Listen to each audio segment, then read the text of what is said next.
दोस्तों, आपने अपनी लाइफ में ऐसा जरूर सुना होगा कि पैसा सभी बुराइयों की जड़ है। बट ऐसा कहना बिल्कुल गलत होगा। बल्कि पैसा नहीं, पैसों के लिए लालच रखना ये बुरी चीज है। तो दोस्तों, आज की वीडियो में हम बात करने जा रहे हैं book the almanack of Naval Ravikant के बारे में, जिसमें हम जानेंगे कैसे हम नवल रविकांत के थॉट्स के अकॉर्डिंग वेल्थ बिल्ड कर सकते हैं, खुशियां अपनी जिंदगी में ला सकते हैं, और साथ ही साथ हम कैसे स्किल डेवलप कर सकते हैं जिससे हम अपनी लाइफ में अच्छे डिसीजन ले पाए। नवल रविकांत का जन्म इंडिया में हुआ और 9 साल की एज में उन्हें अपनी फैमिली के साथ यूनाइटेड स्टेट्स आना पड़ा। उनके डैड, जो कि इंडिया में एक फार्मासिस्ट थे, बट जब वो यूनाइटेड स्टेट्स आए तो उनकी वहां पे डिग्री एक्सेप्ट नहीं की गई और उन्हें एक हार्डवेयर स्टोर पे काम करना पड़ा। नवल रविकांत आज के टाइम पे एक ग्रेट इन्वेस्टर है जिन्होंने 200 से ज्यादा कंपनीज में इन्वेस्ट किया है। इसके बगैर वो क्रिप्टो करेंसी में एक स्मॉल पार्टनर भी है और इस सब के साथ साथ वो एंजल लिस्ट कंपनी के फाउंडर और चेयरमैन भी है। नवल रविकांत एक बहुत बड़े इन्फ्लुएंसर है जो कि अपनी एडवाइस से बहुत से लोगों की लाइफ बदल चुके हैं। उन्हीं से प्रभावित होकर ऑथर एरिक जॉर्गेनसन ने ये बुक लिखी है जिसका नाम द एल्मेनिक ऑफ नवल रविकांत है। आज हम इसी बुक के कुछ इंपॉर्टेंट टेक अवेज के बारे में बात करते हैं। आइए चलते हैं। Take away number 1, building wealth. दोस्तों, अमीर बनने के लिए बस इतना काफी नहीं है कि हमें हार्ड वर्क करना है। मान लीजिए एक रेस्टोरेंट में एक इंसान एक वीक में 80 घंटे काम कर रहा है, क्या वो इतना हार्ड वर्क करके अमीर बन पाएगा? बिल्कुल भी नहीं। वेल्दी बनने के लिए ये जरूरी है हम ये समझे कि हमें कौन सा काम करना चाहिए और वो काम कब करना चाहिए और किससे करवाना चाहिए। ऑथर कहते हैं हम हार्ड वर्क को डिनाई नहीं कर सकते, बट ये इंपॉर्टेंट है हम ये समझे कि हार्ड वर्क कहाँ पे करना है। दोस्तों, हम अपना टाइम दूसरों को रेंट करके अमीर नहीं बन सकते।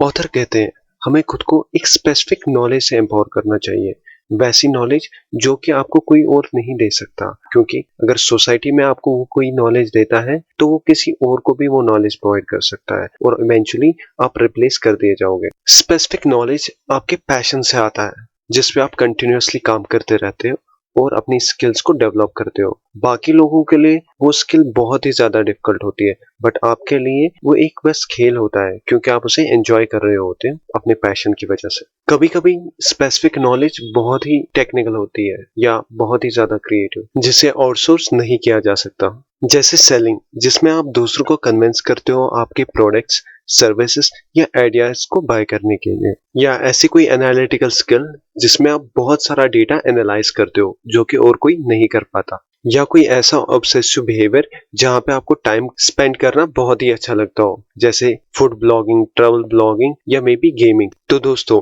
मान लीजिए अब आपने डिसाइड कर लिया कि आप कोई ऐसा स्पेसिफिक काम करने जा रहे हैं जिससे आप वेल्दी बन सकते हैं। तो आपकी वेल्दी बनने की जर्नी में आपको एक लिवरेज की जरूरत पड़ती है जो आपके डिसीजन या जजमेंट को बूस्ट करता है।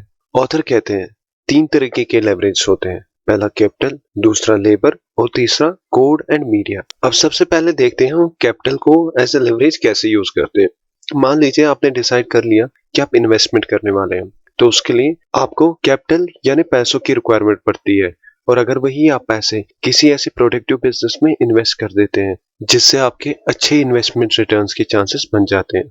अब हम बात करते हैं दूसरे लेवरेज की। मान लीजिए आपकी कोई कंस्ट्रक्शन कंपनी है और आपको कोई बिल्डिंग बनानी है, तो बिल्डिंग बनाने के लिए आपको लेबर्स की रिक्वायरमेंट पड़ती है जिससे आप बिल्डिंग को बना सके। तीसरा लेवरेज जिसे हम कोड और मीडिया कहते हैं।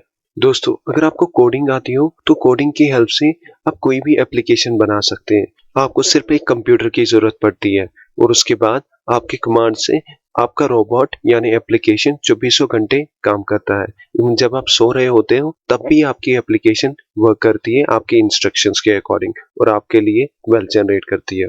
और अगर आप कोई ट्रैवल ब्लॉगर है, फूड ब्लॉगर है या कोई बुक राइटर हो, तो आप अपना कंटेंट ऑनलाइन इंटरनेट पे शेयर कर सकते हैं जिससे आपको लाखों और हजारों लोग विद इन नो टाइम आपके कंटेंट को देख पाएंगे। और ये सब कुछ आप कर सकते हैं बिना किसी रिस्ट्रिक्शन के, क्योंकि नॉलेज शेयर करने के लिए आपको गवर्नमेंट अथॉरिटी से कोई भी परमिशन नहीं लेनी पड़ती। ऑथर कहते हैं कोडिंग और मीडिया एक मॉडर्न लेवरेज है। इनका यूज और इन्हें सक्सेसफुल बनाने के लिए आपको किसी की कोई भी परमिशन की रिक्वायरमेंट नहीं पड़ती है और इन पे आपका ज्यादा कॉस्ट भी नहीं आता।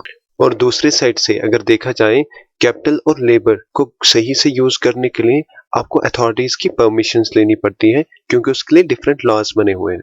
अब हम इस बुक के दूसरे भाग के बारे में बात करते हैं जो कि हैप्पीनेस है। ऑथर कहते हैं अगर आज से 10 साल पहले आप मुझसे पूछते कि मैं कितना खुश हूँ, तो मेरा जवाब होता 1 से 10 की स्केल में 1 आउट ऑफ 10 या 2 आउट ऑफ 10 या मैक्सिमम 4 आउट ऑफ 10। ये इसलिए था शायद कि मैं हैप्पीनेस को इतनी इंपॉर्टेंस नहीं देता था या इसके बारे में ज्यादा सोचता भी नहीं था।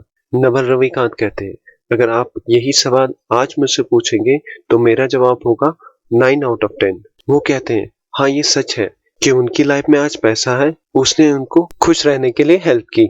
ऑथर कहते हैं, पैसा एक छोटा सा रीजन है जिसकी वजह से वो खुश है, बट मेन रीजन जो है जिसकी वजह से वो खुश है वो ये है कि वो सालों साल प्रैक्टिस करते रहे, डिफरेंट टेक्निक्स को इम्प्लीमेंट करते रहे अपनी लाइफ में।